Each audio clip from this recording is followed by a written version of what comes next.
Hello and welcome to another episode of Hollywood Wargaming, and today we're going to be doing a bit of an offshoot video in relation to Star Wars Legion. And right off the bat, I want to apologize for the rather clickbaity title and header on this video. Star Wars Legion is not cancelled, the game is not going anywhere, at least to our knowledge, and I don't personally think it is going to be going anywhere anytime soon. Despite recent events with Asmodee and Atomic Mass Games, Legion is arguably selling better than it ever has before, and I think it would be absolute madness for them to cancel it right as it seems to be entering its prime. However, I can't say for certain that it's not going anywhere. It is a very high-profile licensed IP, one that could be yanked at any moment, but again, that would be throttling a golden goose well before it's finished laying its eggs. But then again, we are living in very uncertain times where companies seem very happy to shoot themselves in the foot, then look up at their consumers, grin at them, and then continue to unload the rest of the magazine into their foot. So if Asmodee decided to scrap or can Legion in the near future, it would be a huge WTF moment, but a WTF moment that I can't say I would be too surprised of. And I don't think it's controversial to say that since the transition from FFG to Atomic Mass Games, the handling of Star Wars Legion and community relations has been iffy to say the least. But the reason I'm making this video right now is not to speculate on any behind-the-scenes drama or kick up any dust, but these recent events did get me thinking. If Legion were to be discontinued in the next 6 to 12 months, it would definitely be a premature death for this game, and I don't think there would have been enough time to fill in the gaps of products that would allow us to fully emulate the battles of Star Wars on the tabletop. The well of content that is Star Wars is very deep and rich for a game like this, and there's still a lot of prominent characters and soldiers who do not yet exist in the game. So over the last few months I've been thinking to myself, what units do we need to see exist in Star Wars Legion in order for me to consider it a quote-unquote complete game?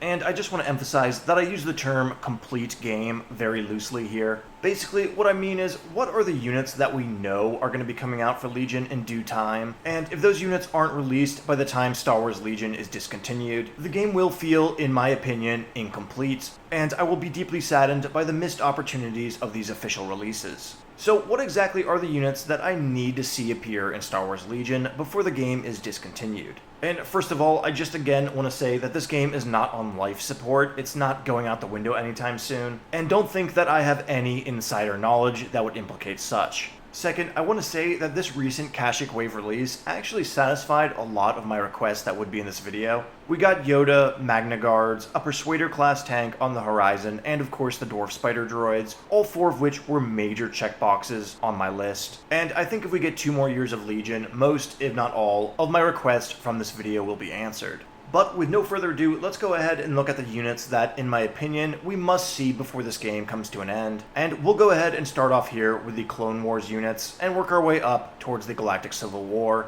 And first up, right off the bat, I gotta see Mace Windu and Jango Fett. Now, there is a ton of Jedi that they can make into units for the Republic faction, but really, the big 4 are Anakin, Obi, Yoda, and Mace Windu. And as much as I would like to see Plo Koon and Ki-Adi-Mundi, I have a sinking feeling that they may only appear as upgrade cards and vehicles, much like what we saw on the Saber tank. It's just a very economic and quick way to implement these known heroes into the game. But I gotta put my foot down and say that's gonna be unacceptable for Mace Windu. We definitely need a hero unit for him, and I think here we would have a very powerful brawler-oriented commander, one who might even have the covert ops keyword, allowing him to infiltrate as an operative, which would be very fitting to his performance in Episode 2. And I definitely expect him to have a very powerful melee attack, and then maybe even the tempted keyword, as we know Mace Windu walks that line a little bit more so than the other Jedi. And who better to release alongside Mace Windu than his best friend, Jango Fett, a character who I could see being a sort of crossover between Boba Fett and Clone Captain Rex. Now, obviously Jango would be an operative with the bounty keyword, and he would likely have that awesome Speed 3 movement and Jump 2 that Boba Fett has thanks to the jetpack. And considering that they're wearing the same set of armor, he would likely also have that 3+ save with the red defense die and defensive surge. But lastly, he of course needs to have Gunslinger with those 2 pistols. Maybe he'll gain it through a command card, but I would like to see it innate. And maybe he'll even have some sort of profile where he can fire one of those pistols and use long shot or something like that, sort of like he does against that beast in the arena. And if Jango Fett ever does happen, it's going to be really fun seeing people magnetize his head on, which they actually did for an older toy if you guys remember. But yeah, Mace Windu and Jango Fett, very, very high priority units for me, and I want to see them come out sooner than later. Next up, we are going to have a character who just barely made this list, and that is going to be Zam Wesell. For those of you who don't remember her, she is the assassin at the beginning of Episode 2, who tries to kill Padme and starts the very convenient string of events that leads Obi-Wan to Geonosis. And to me, Zam really does feel like a sort of forgotten character from the prequels almost. But during the rollout of Episode 2, she was a really big deal, especially in the marketing and toy campaigns. And I think her character would make for some awesome rules in Star Wars Legion. First of all, she would of course be another operative with the bounty keyword. And much like Iden or Cassian, she would be a sniper hero, which is somewhat rare, but would be a very good contrast to Maul and Cad Bane, and throw a little bit more list diversity into the CIS. But next up, she would maybe have Infiltrate. I'm not exactly sure. It might be overdoing it considering that Cad Bane and Maul can infiltrate also, but it would be very fitting for her character. After that, they could also include her droid companion upgrade, something that is very popular for Legion, and it would be pretty cool if this droid had its own command cards, sort of like Iden's droid, except here it would drop some nasty little centipedes. And hey, maybe if you don't want to give Iden herself Infiltrate, you could perhaps give it to the droid. So while Zam is probably the lowest priority character on this list who I want to see made into a unit, I think there's a lot of fun opportunities for this character in the rules and both the model also. They could give you multiple faces, perhaps her as a human female, or in her true shapeshifter form, and I would love to paint her purple and metallic outfit. But next up, we are going to have some more high priority units that I must see in Star Wars Legion, and that is going to be Commander Bacara and the Galactic Marines. And really, what is there to say about these guys other than the fact that they are awesome? They partake in probably the coolest moment of one of the coolest scenes in the prequels, that is of course the Order 66 sequence where they shoot Ki-Adi-Mundi, and I think they would both make for a fantastic wave release. Now, Bacara himself would likely be a more aggressive, combat-oriented commander, and I could definitely imagine them fitting some sort of suppression synergy in with his unit profile or command cards. He just kind of seems like the guy who would do it, and that would be potentially something that could translate over to the Marines themselves also, as Bacara does lead them. But then again, that could be something that's done through command cards and other synergies, as I would very much like to see the Republic Marines be a core trooper option, and having suppression built into a core trooper option is pretty powerful, though I could also see the Marines becoming special forces, but again, I would prefer a core option here. But much like their commander, the Marines seem to have a very aggressive and imposing presence, and much like the snowtroopers who they seem to be a predecessor to, they could have the steady keyword, though I would prefer if they weren't just a flat-out mirror unit to the Empire. But with these Galactic Marines, you're going to be introduced to a trend that you're going to see throughout this video, and that is very much simply, if it's a trooper variant, be it Empire or Republic, I gotta see it in the game. The game is called Star Wars Legion. It is based off of military conflicts, so if there's a type of soldier or squad that we see in the movies, this is 100% the medium on the tabletop in which we need to see them. But with Bacara and the Marines wrapped up, we are going to move along to another character who is, much like Zam, a little bit lower priority for me, and that is going to be Nute Gunray. And I absolutely love this character. He's one of the worst villains and one of the biggest chumps in the galaxy. He's basically like if you put Greedo in charge of the Death Star. The guy just has a big L written on his forehead throughout the entire prequel trilogy. But I absolutely love him for that, and I need to have this guy represented in miniature form. Now, I would like to see this guy be his own playable character who would likely be a support-oriented commander. But if not, just release him as a new objective marker and a new Battlefield expansion box, much like the other Neimoidian. But please, don't lock dirt him and make him only appear as a vehicle upgrade. I just really want a model of Nute Gunray, and if we see his sidekick appear and the vital assets and never him himself, I will be mildly disappointed. But bouncing back to the Republic faction, we are going to have two more very, very high priority units, and that is going to be Clone Commander Cody and the Clone Paratroopers. Now, Cody is right alongside there with Mace Windu and Jango Fett. I think we will be seeing him in a year's time, and it would make sense that he released alongside the Clone Airborne. And what exactly do I want from Commander Cody? Well, I expect him to be kind of like a Rex 2.0, maybe not quite as competitive, but exist as a commander who offers some great support to his clone army, but is definitely also competent in combat. As for the clone paratroopers, I think these guys are much more likely to be special forces than the Marines, and it would make sense that they had something like infiltrates. So if Legion comes to an end and we don't have Commander Cody, the Airborne, the Marines, or Bakara, I will be incredibly disappointed for the Republic faction. Now, there are other clone variants like the ARF troopers, but we do actually have hard plastic models of those existing on the ATRTs, which I know isn't quite the same as having a full squad of them, but as far as I'm concerned, they can come way after Cody and the Marines. But last up here, before we move on to the Galactic Civil War units, we are going to have one more type of clone trooper, and that is, of course, going to be the Clone Commando. And once again, we have another very, very high priority clone unit, one that pretty much everyone is begging for. And even shows like the Bad Batch seem to have steroids pumped into them the second a Clone Commando shows up in them. So it would definitely be a major L if we lost Star Wars Legion before getting an official Clone Commando unit. And here, of course, we are going to have a Special Forces unit for the Republic. One that is probably going to mirror Inferno Squad and have 2 unit cards. One of them will be a generic Clone Commando squad, the second of which will of course be Delta Squad, who I believe are canon thanks to Dave Filoni in the Clone Wars. And I'm pretty sure these guys are going to have a demolition trait, because as of now, the Republic is the only faction in the game that does not have saboteurs. And I have had the long-standing hunch that ARC troopers not having bomb squads is a huge indicator that clone commandos are coming, and I personally believe it is much more a question of when rather than if. But lastly, I think these clones are going to have reconfigurable weapons, much like in the video game. It's a gimmick they pulled off pretty well for the Rogue One expansions, and I could definitely see it coming back again here. But since I just mentioned Rogue One, we will move along and take a look at our Galactic Civil War units that I think we need to see. And first up here, we are going to have the one major thing that I think we are missing from Rogue One, and that is going to be Saw Gerrera and his partisans. Saw is a very interesting character who would likely be a rebel commander, though I could see him being an operative too. And I think his unit profile could be a healthy mix of support abilities and melee combat, with his support options and command cards perhaps leaning more towards enemy subterfuge and sabotage, a bit like Agent Kallus. Now, as a character who exists to be the rebel mirror to Darth Vader, Saw will definitely be a character who has the flawed keyword, with his drawbacks related to his extremism in the fight against the Empire.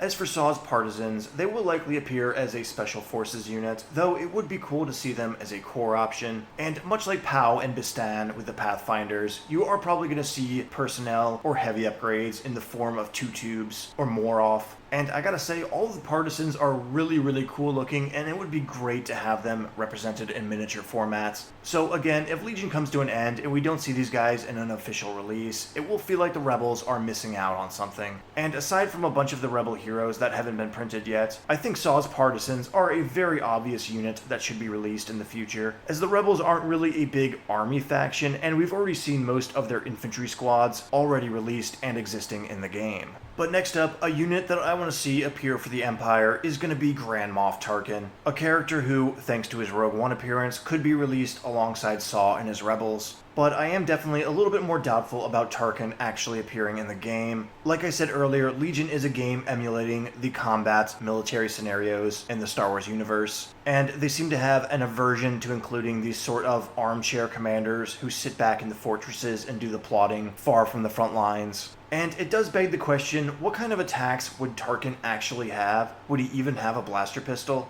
But regardless, much like Nute Gunray, I want to see him appear as a powerful support commander on the battlefield, one who has little to no combat abilities, but would sport an awesome deck of command cards, along with some other potent command abilities. So yeah, give me Tarkin please. But next up, we are going to have a Rebel character, one who I think is definitely up for a reprint, and that is going to be Han Solo in operative format. If there's any character who would exist as an operative also, it's definitely going to be Han, and I would love to see him get new, more interesting command cards that would further buff up him and Commander Han, but also I just want to see a better Han Solo. Perhaps you could give him something like Infiltrate, and maybe even drop his points and give him a flaw card, as he isn't the noble Han that we know in Return of the Jedi. Also, this would be a good opportunity to print a young Han Solo model, though I would much prefer an Empire Strikes Back Han, or maybe even a New Hope with the original vest. I get why they went with the Endor outfit for Commander Han Solo, but like I said in a previous video, that smock is the worst prop in the entire original trilogy, and of all of Han's iconic outfits, I think that one is literally the worst. So one of the other outfits would definitely make sense for Operative Han, it would give us a cool new model, and I very much, at the least, want some new command cards for him. which could make him a more potent character and get him a little bit more representation on the tabletop.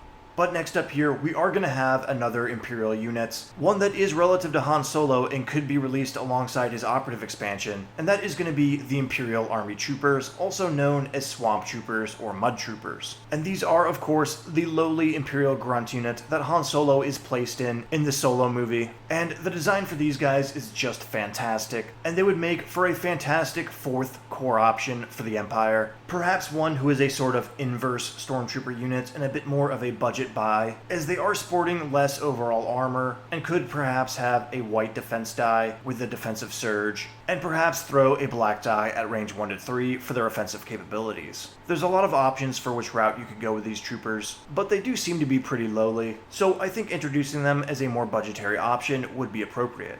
But next up here, we are going to have some newer additions to the Star Wars universe, at least in terms of canon, and that is going to be Moff Gideon and the Dark Troopers. Now, you might notice that these are the only units from the Mandalorian TV series that I have in this video, and that's because, honestly, I wouldn't be too bent if we never saw Din Djarin himself show up. Don't get me wrong, I think he will show up, especially if there is a release where he can come alongside Moff Gideon and the Dark Troopers, but the Mandalorian himself isn't really a rebel. He kinda ends up fighting in their interest on happenstance, but who knows, maybe that will change in the new season and he will become a bona fide ally of the rebellion, or at least the New Republic.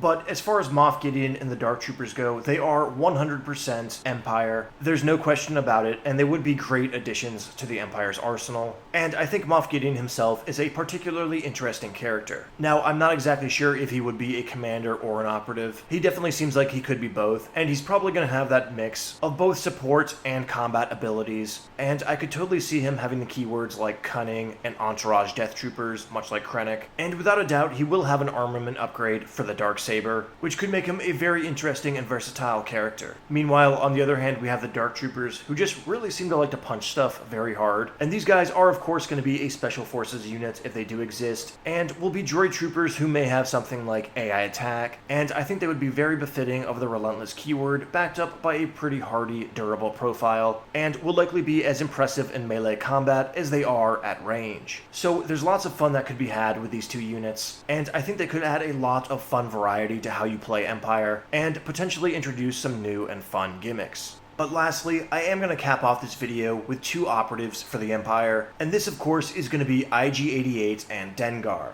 We have Boba, we have Bossk. Now give us the two other main bounty hunters from the lineup. These two are definitely fan favorites right alongside Bossk, and while it would be cool to have Zuckuss and 4-LOM also, I don't think I'm going to miss them too much if the game ends before they're ever released. But if you guys are on the Star Wars Legion Reddit, you will probably have seen my homebrew unit cards that I posted for these bounty hunters. And while I personally do really like those unit cards that I made, I think they're pretty balanced and entertaining. There's obviously some inherent bias, and if they come into the game and are nothing like the unit cards that I homebrewed, I'll be perfectly okay with that. I really just want some models for them, and the ability to play them legally. But those homebrew cards I made are informed by the characters as we know them in the media of Star Wars, and obviously any official releases will still follow those vague lines, with both of these characters being operatives with the bounty keyword, with IG-88 himself likely being a lumbering menace, one who is very spongy and capable to tank a lot of wounds, who may also have some hacking or splicing capabilities, perhaps through his command cards, which could make for some very interesting control play against enemy droid troopers and vehicles. Meanwhile, Dengar, wearing a full suit of armor, will likely have a red defense die, and should, in my opinion, have some interesting synergies to encourage grenade play, which would make these two bounty hunters each their own, and really give you a nice amount of variety between them and the existing Bossk and Boba Fett. Also, if we do see a release of a Mandalorian wave in the future, it could be an opportunity to create a box set where you can build not only IG-88, but also the IG droid from the Mandalorian series, which could make for a very cool multi-unit card cross-faction unit expansion. But that is going to wrap up all the units that I personally feel like I need to see before Star Wars Legion comes to an end. Again, I don't think Legion's coming to an end, and I personally do not have a doom and gloom attitude about the future of the game, despite recent events. My only real concern for the future is consistency in quality and unit balance, something the devs have been previously very much on top of, at least in relative state to most other wargames. And I think we are going to be playing a rather interesting version of Pin the Tail on the Donkey, as the community tries to pinpoint exactly when Luke Eddy's influence is no longer in effect. But in that regard, I personally think we're going to have have at least 6, maybe even 12 months worth of Luke Eddy related content, and I'm hoping we can check a lot of units off this list here in that time frame. But even if we can't, I don't think Legion's going to change that much in the near future. Of course it is going to change over time. That's just the nature of things, especially when there's new units and mechanics being released. But personally, I am still optimistic about the future of Legion. The game has had a massive injection of sales since the Clone Wars release, and pulling the plug on it now, right when it hits its tipping point, is something I just don't see Asmodee or Atomic Mass Games doing. But I'm not a psychic, always in motion the future is, and much like you listeners, I will be very saddened if this game has a premature ending. Though if I get to see every unit that I mentioned in this video before that happens, it will definitely ease the blow. But let me know what you guys think in the comment section down below. Are there other units that you must see before the game ends? There's definitely a ton of other Star Wars units out there. These are just the ones that I believe are front and foremost. I mean, are we gonna have Sabine Wren, but no Commander Cody? Cody's been in the franchise for about 10 years longer than the Rebel characters. It would just feel upside down if that were the case. But as always guys, if you enjoyed the video, go ahead and leave a like, consider subscribing to the channel to see more Legion content, turn on those notifications as I am gonna have news updates coming out for the Kashyyyk Wave release. And as always, until next time, take care.